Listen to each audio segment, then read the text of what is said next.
Every country on earth at the moment is reforming public education. There are two reasons for it.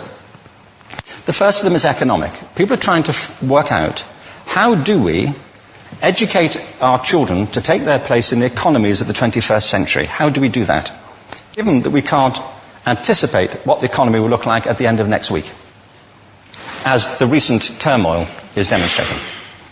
How do we do that? The second, though, is cultural.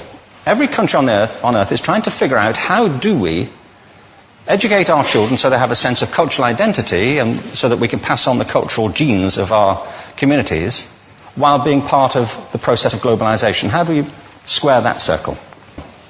The problem is they're trying to meet the future by doing what they did in the past.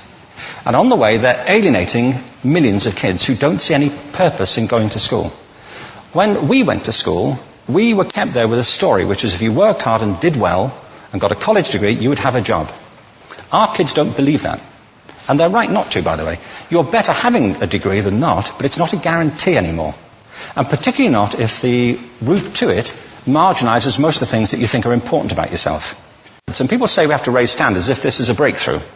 You know, like, really, yes, we should. Why would you lower them? You know, I mean, I haven't come across an argument that persuades me of lowering them. But raising them, of course we should raise them. The problem is that the current system of education was designed and conceived and structured for a different age. It was conceived in the intellectual culture of the Enlightenment and in the economic circumstances of the Industrial Revolution. Before the middle of the 19th century, there were no systems of public education. Not really. I mean, you could get educated by Jesuits, you know, if you had the money. But public education, paid for from taxation, compulsory to everybody and free at the point of delivery, that was a revolutionary idea.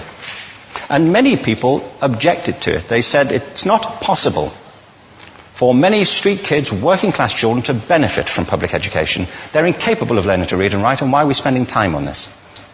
So there's also built into it a whole series of assumptions about social structure and capacity.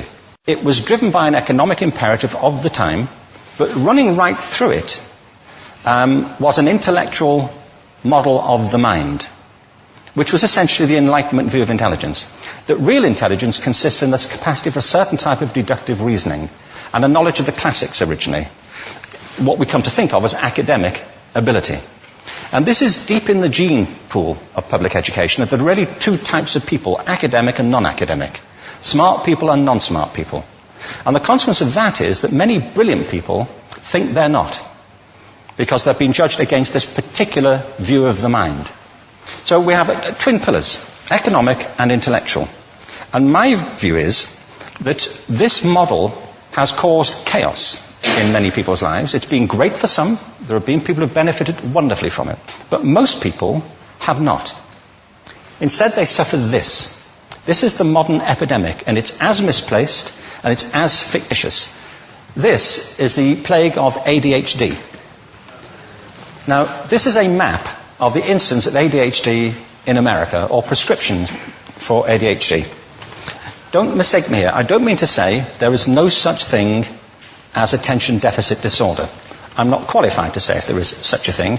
I know that a great majority of psychologists and paediatricians think there is such a thing. But it's still a matter of debate.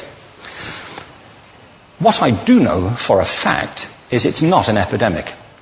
These kids are being medicated as routinely as we had our tonsils taken out. And on the same whimsical basis, and for the same reason, medical fashion. Our children are living in the most intensely stimulating period in the history of the earth. They're being besieged with information and calls for their attention from every platform, computers, from iPhones, from advertising holdings, from hundreds of television channels. And we're penalizing them now for getting distracted. From what? You know, boring stuff at school, for the most part. It seems to me it's not a coincidence totally that the incidence of ADHD has risen in parallel with the growth of standardized testing. Now, these kids are being given Ritalin and Adderall and all manner of things, often quite dangerous drugs, to get them focused and calm them down. But according to this, attention deficit disorder increases as you travel east across the country. People start losing interest in Oklahoma.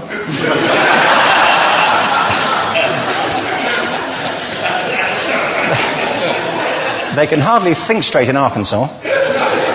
And by the time they get to Washington, they've lost it completely. And there are separate reasons for that, I believe. It's a fictitious epidemic.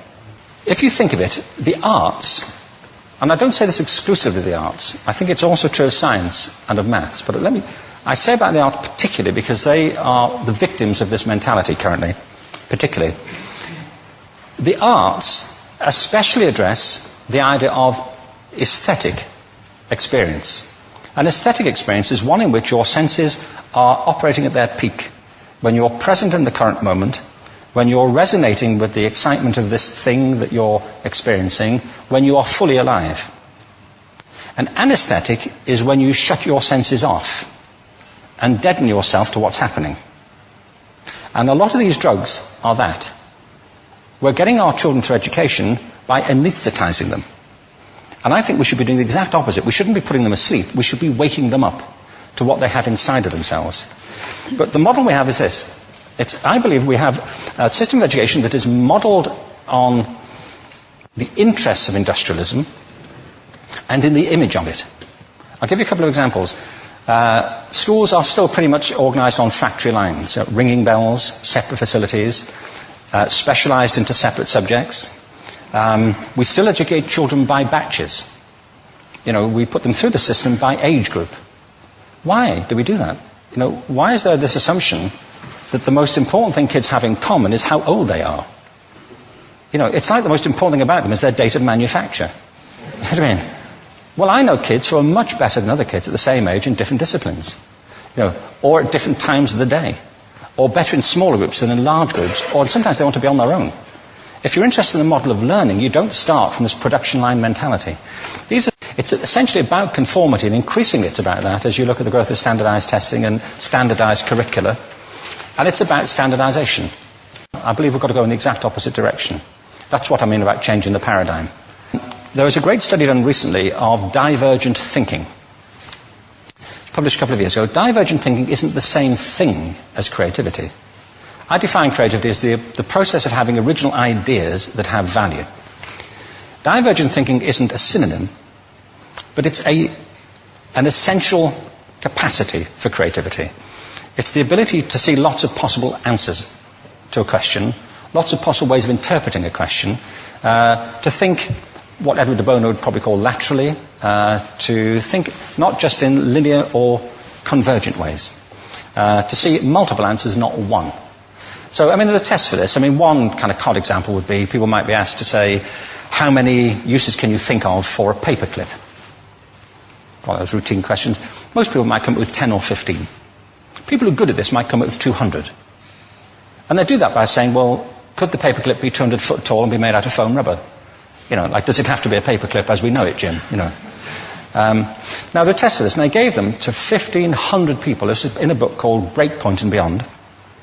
And on the protocol of the test, if you scored above a certain level, you'd be considered to be a genius at divergent thinking.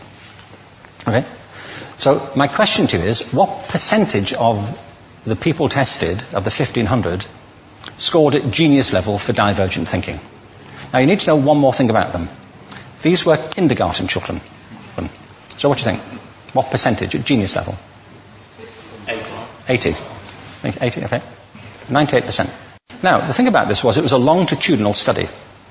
So they retested the same children 5 years later, ages of 8 to 10. What do you think? 50? They retested them again 5 years later, ages 13 to 15. You can see a trend here, can't you? Now, this tells an interesting story, because you could have imagined it going the other way, couldn't you? You start off not being very good, but you get better as you get older. But this shows two things. One is we all have this capacity, and two, it mostly deteriorates. Now, a lot of things have happened to these kids as they've grown up. A lot. But one of the most important things that happened to them, I'm convinced, is that by now they've become educated. They've spent 10 years at school being told there's one answer, it's at the back. And don't look. And don't copy, because that's cheating. I mean, outside schools, that's called collaboration, but inside schools. Now, this isn't because teachers want it this way, it's just because it happens that way. It's because it's in the gene pool of education. We have to think differently about human capacity. We have to get over this old conception of academic, non-academic, abstract, theoretical, vocational, and see it for what it is, a myth. Secondly, we have to recognize that most great learning happens in groups, that collaboration is the stuff of growth. If we atomize people and separate them and judge them separately, we form a kind of disjunction between them and their natural learning environment. And thirdly, it's crucially about the culture of our institutions, the habits of the institution and the habitats that they occupy.